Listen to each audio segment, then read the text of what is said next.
Мәккеде төмірчілік қылдыған Хаббаб ibn Ard ismli bir yosh boy edi. U qilich so'qishga mahir qilich ustasi edi. U tunji bo'lib islomga kirgan 10 sahobaning biri. Lekin Мәккеде egijaqsiz qulluqdan amdil ozod bo'lgan ko'chman bo'lg'ashqa musulmon bo'lganligini maxfiy tutdi.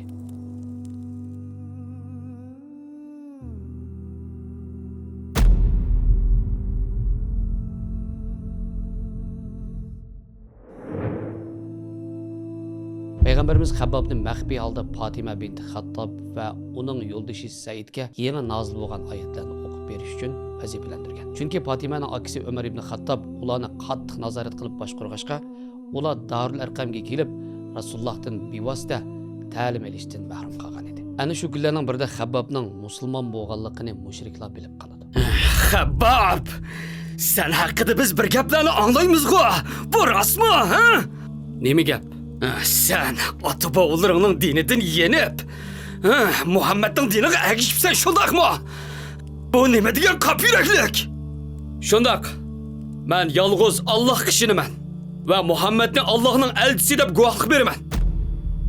Muhammad ep kelgandan ojiz kishilarni qapira qilib ekan. Keyin bular bizga balo bo'ladi ekan deb o'ylab, uni qiynab dindan yondirish uchun maxsus plan tuzdi. Habbabga bo'lgan bu azob bir kun yoki bir oy emas, balki bir qancha yil davomlashadi. Rasululloh va sahobalar uni qutuldirmaydi. Habbab har kuni kun chiqishi bilan bu dahshatli azobga uchraydi. Muhammadni inkor qil. Shunda qilsang sen hozirni qo'yib yetaman. La ilaha illalloh. Muhammadur Rasululloh.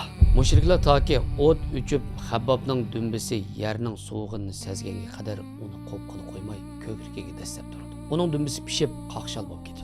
Biz ba'zida uchrayotgan zulmlarga qarab, bu qora kunlar qachonmi ketar? Acaba Alloh bizga yordam bermam degandi. Biz ishongan din haqiqat emasmi degan vasvasalarga tushamiz. Chunki biz inson, sabrsiz, oldirang'a kelamiz. Bu xil vasvasa va yoki umidsizlikka payg'ambarimizning ba'zi sahobalari tushgan edi.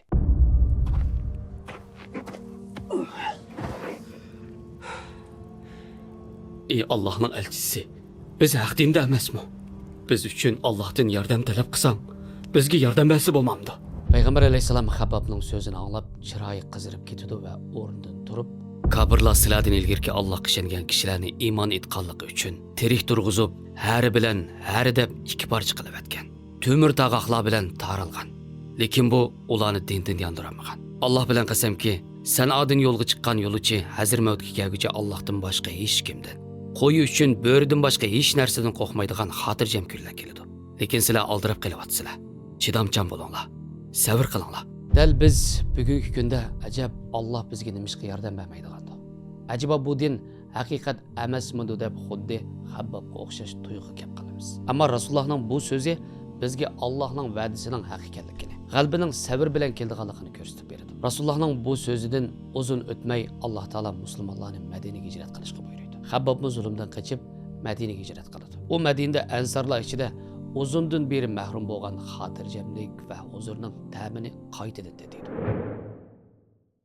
Habbab erkinlikka chiqqandan keyin Rasululloh bilan birga butun jihodlarga qatnashdi. Alloh Habbabga nihoyat uzun umr bergan bo'lib, Hazrati Osmonning davrigacha yashaydi.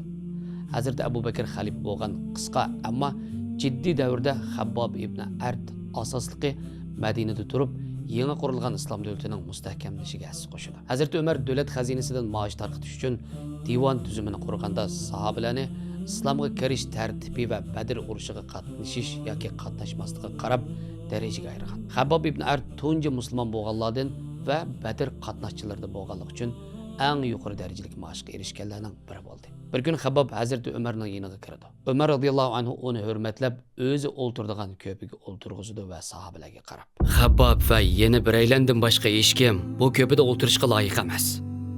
Ammo bu o'rinda o'ltirishga loyiq.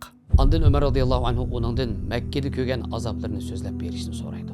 Habbab gap qilmay kiyimini ko'tarib dumbisini ko'rsatdi. Hazrati Umar dumbisidagi pishib qaqshal bo'lib ketgan jarohat izlarini ko'rib hayronlik bilan, "Men butun bir hayotimda bundoq bir dumbini ko'rib boqmadim" deb yig'lab ketdi. U Makka va Madinadagi cho'ng voqealarni boshdan o'tkazgan tunji peshqadam sahobalarning biri bo'lib sifatida bilan Hazreti Ömer'ning siyosiy va shar'iy maslahatchilaridan biri bo'ldi. Hazreti Osman davrida Madinaga nurg'un g'animat va boylik kelishga boshlaganda Habbab radhiyallohu anhu qatorliq nurg'un peshqadam sahobalar boy bo'lib ketdi. Ammo Habbab bu boylikqa qalbidan bog'lanmadi. U ko'p yig'laydi. Bir kun kishilar uningdan "Nima ishga yig'laysiz?" deb so'raganda u "Men Rasululloh sallallohu alayhi vasallam bilan birga bo'lgan chaqlarda bir parcha to'n bilan kepanlatdik. Bosh tarafimizni yapsak, putimiz o'chib qoladi. Putimizni yapsak, bosh tarafimiz o'chib qoladi. Bugun biz kepan qilish uchun 7 tonga ega bo'ldik.